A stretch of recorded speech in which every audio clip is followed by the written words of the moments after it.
Picture this. Austin, 1970, a city of only 253,000, where rent was pocket change and the capital cast its shadow over a struggling downtown.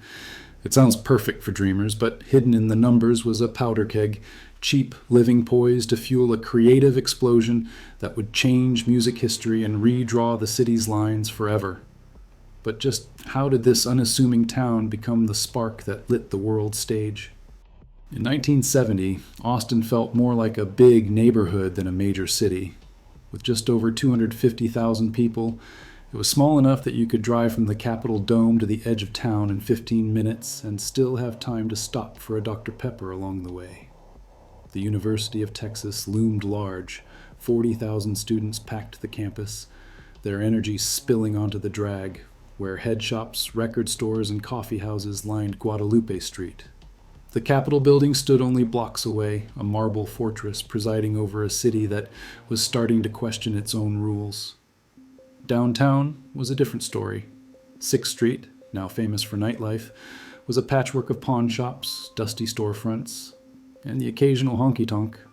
At night, the neon was more likely to advertise a bail bondsman than a band. Just a few miles out, the city faded into wild hill country, oak-covered hills, rocky creeks, and open land stretching west, untouched by subdivisions or tech campuses. It was a place of contrasts, conservative lawmakers rubbing elbows with barefoot students, and a city government that could barely imagine what was coming.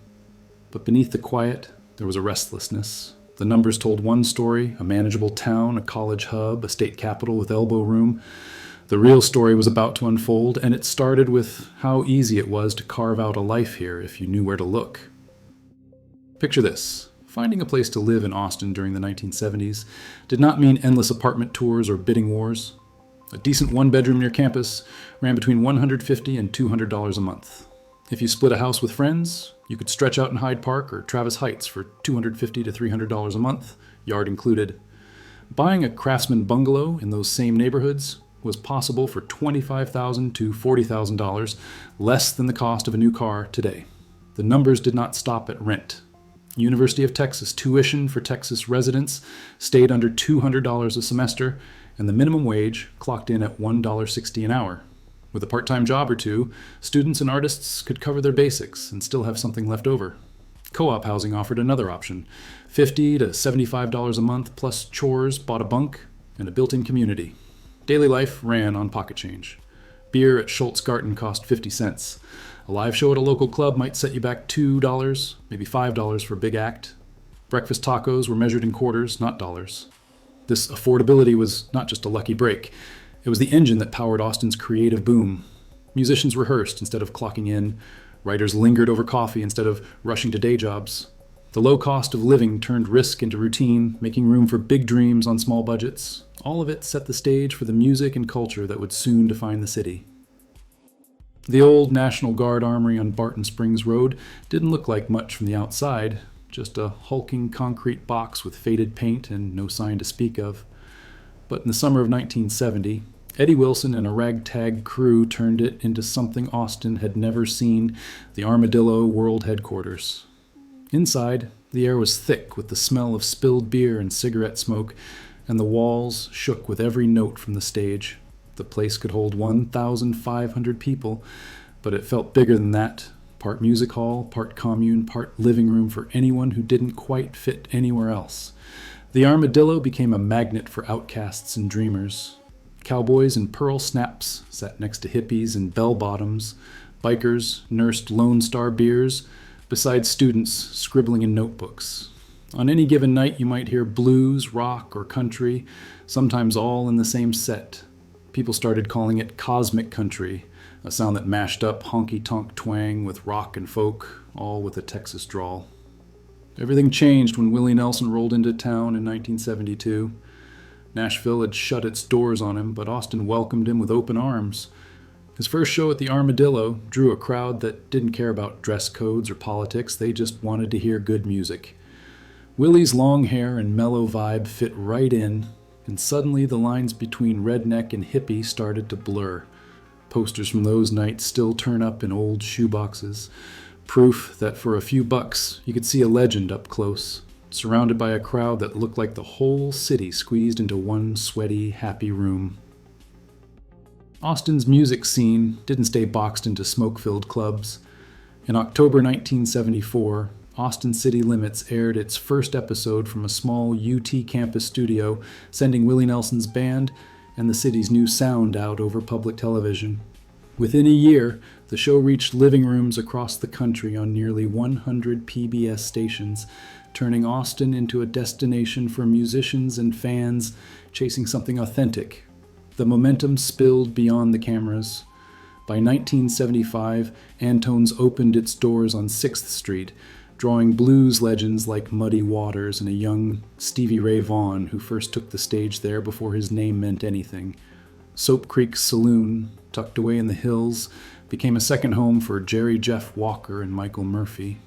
Broken Spoke kept the dance floor packed with two-steppers and honky-tonk regulars, while Liberty Lunch and Vulcan Gas Company offered gritty stages for Townes Van Zandt, Doug Somm, Ray Wiley Hubbard, and Marcia Ball. What set Austin apart was the mix: country, blues, folk, rock, all sharing the same nights, the same crowds, and the same cheap cover. Artists traded sets and swapped bands, building a pipeline of talent that fed both the local scene and the national stage. The city's reputation as a music capital wasn't a slogan yet, but the word was out. Austin had become the place to play and to be heard. Guadalupe Street pulsed with life in the 1970s, a daily crossroads where students, artists, and activists mingled shoulder to shoulder. The drag was more than a strip of storefronts. It was Austin's living room, lined with head shops, bookstores, record stores, and coffee houses packed with regulars. Flyers for poetry readings and anti-war marches layered the telephone poles, announcing meetings for civil rights groups or the next underground concert. The Rag, Austin's underground newspaper, kept the city on edge with stories the mainstream press ignored, spreading word of protests, police raids, and the latest campus debates. On any weekday, you might pass a crowd chanting against the Vietnam War, the air thick with the smell of incense and fresh newsprint. Marches sometimes swelled to thousands, flowing from the University of Texas Tower down to the Capitol steps, banners waving above a sea of long hair and denim. But the same streets that filled with protest signs on Friday would roar with burnt orange on Saturday, when 77,000 fans packed Memorial Stadium and their cheers echoed across campus. The drag belonged to everyone, whether you were raising a fist, a beer, or a football pennant. In that swirl of noise and color, Austin's spirit thrived, messy, loud, and impossible to ignore. Lines drawn on city maps shaped daily life in Austin, even if most people never saw the blueprints.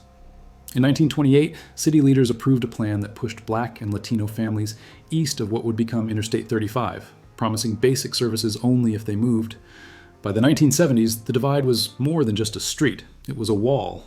Hyde Park, with its shady porches and craftsman homes, and Travis Heights, full of artists and young families, offered affordable comfort west of the highway. Clarksville, once a freedmen's community, was already feeling the pressure of rising home prices and newcomers. East Austin, meanwhile, watched as investment and city attention skipped past its blocks, leaving schools underfunded and roads unpaved. When bulldozers came for highways or urban renewal, it was these neighborhoods that lost homes and history. Residents remember eviction notices arriving with little warning, and the sense that the city's growth always cost them the most.